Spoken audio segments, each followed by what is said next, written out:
Hello, this is Grace.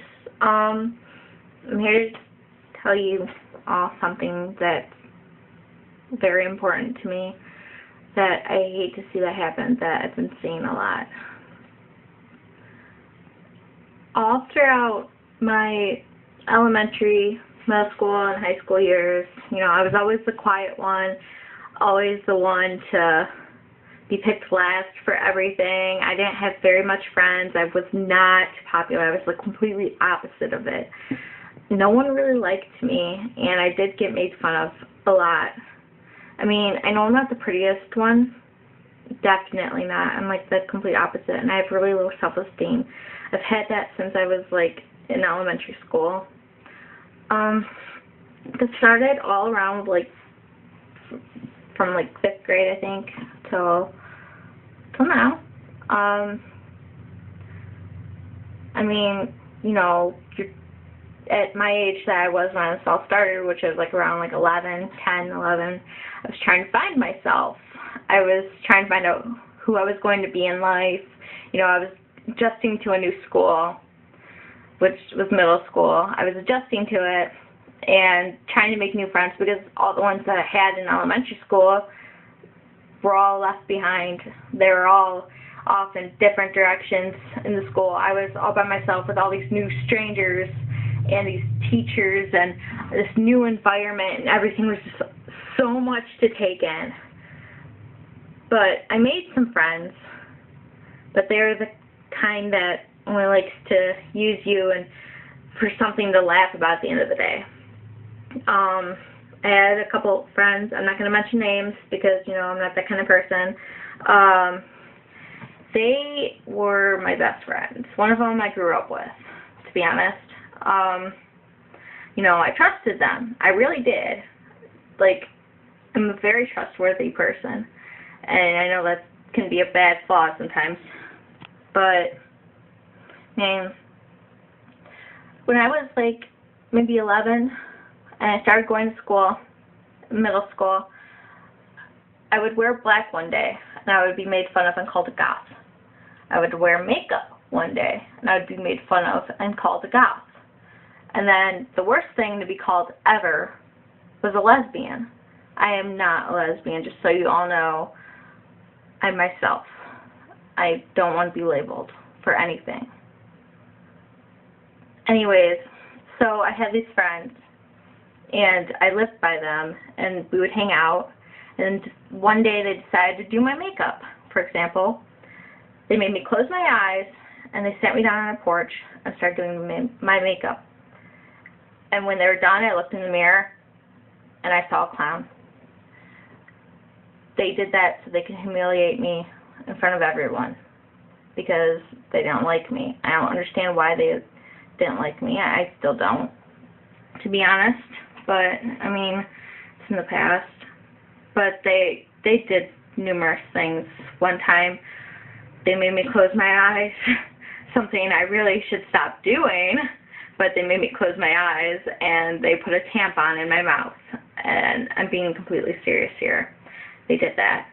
And then one day on the bus, I was sitting in my seat waiting to get home after a horrible day at school, and then to make my day worse, they bring up wads of paper, throw them at me, and call me a lesbian. Yeah, that was awful. At the time, I didn't even know what a lesbian was. I was like, I don't know what you guys are calling me, but it's very hurtful. And I cried. I would cry every day. I would come home, go to my room, and just bawl my eyes out. I'm a very sensitive person, and all that stuff gets to me, and I know I shouldn't let it get to me, but, I couldn't help it because they were people I trusted, and that I thought I belonged with them. And my parents, they didn't know what was going on in my life, and they didn't understand it. They thought everything was just a phase, and they would try to tell me to get over it, move on, or stand up for yourself, all things that I can't do because that's not who I am. Sorry.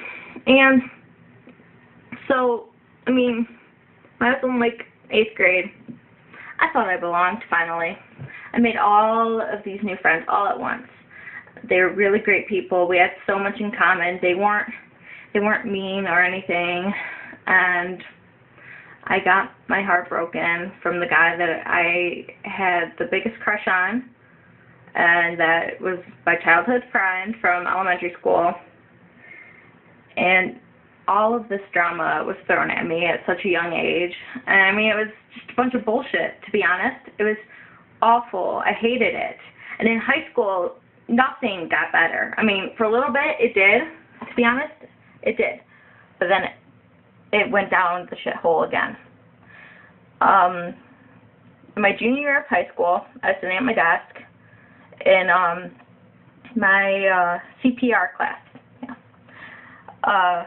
We had our stuff, like I had all my stuff on my desk, and I'm a geek. I'm a nerd. I read anime.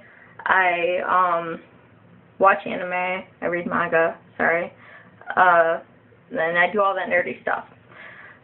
So, I mean, like, I had a manga on my desk, you know, I was very into it. It was really weird. I think it was Hanakimi. I think that's what it was called. So, you know, I go up to go talk to the teacher about something that I needed help with.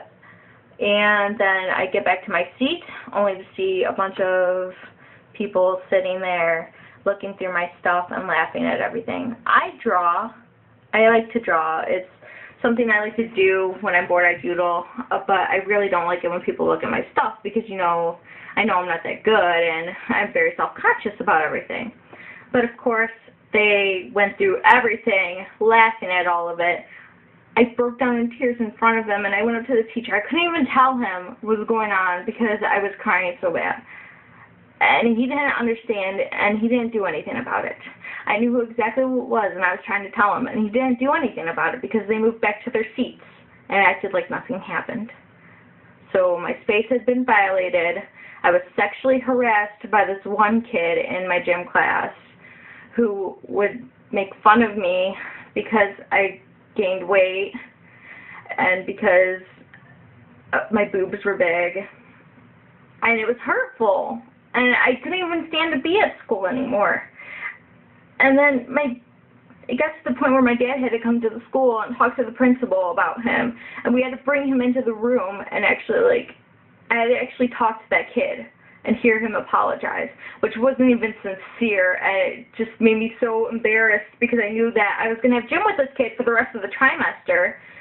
And he was going to be there after I pretty much just told on him for sexually harassing me. And it was really embarrassing. And my senior year was one of the worst years of my life. I had a friend, and I did something bad. I betrayed him, in a way. I knew a secret about him that he told me and my other friend. He told us not to tell anyone. And one day it kind of slipped out, and I know it was my fault. It was my fault. My bad. I apologized over for it. But he made all my friends betray me, and I lost everyone. And I seriously saw no hope in my future anymore. And I saw no hope in life. And I tried quite a few times. I tried to kill myself quite a few times. Because I couldn't stand it anymore. I couldn't stand being there and being the one that everyone hates. And he told me on Facebook, he said, if you think everyone hates you, that's because they do, because you give them a reason to. And I assumed automatically that my reason was living. That was why I ruined everything. And so I couldn't stand it anymore. I was out of high school at this time. I couldn't stand it anymore. And I went, grabbed a handful of pills, and I took them, and I tried to overdose. But I freaked out after I did that. I told my sister, and she rushed me to the hospital.